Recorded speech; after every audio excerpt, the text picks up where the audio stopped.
If your lemon tree is full of leaves but gives very few lemons, you are making some simple mistakes. Here are 3 steps to increase fruit production quickly. Lemon trees need airflow and sunlight inside the plant. If the branches are too crowded, the plant wastes energy growing leaves instead of flowers and fruits. Cut weak, dead, and inward-facing branches.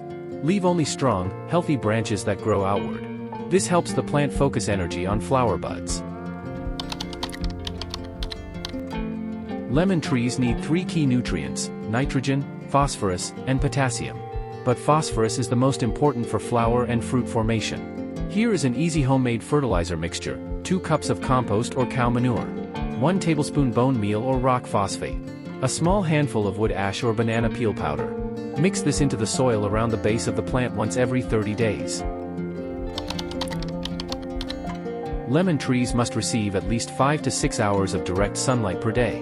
If the plant is in shade, it will grow leaves, but fruiting will be very low. Also, avoid giving too much water. Water only when the topsoil becomes dry. Too much water causes root rot and stops flowering. When flowers appear, avoid shaking or touching the plant. Young flowers fall off easily, and this reduces fruit count. Keep the plant stable and avoid heavy wind or movement. If you follow these 3 steps, correct pruning, monthly fertilizer, and proper sunlight and watering, you will notice new flower buds within a few weeks, and then the fruits will follow. Try this method for 1 month and see the difference. For more gardening tips, subscribe and watch the next video linked in the description.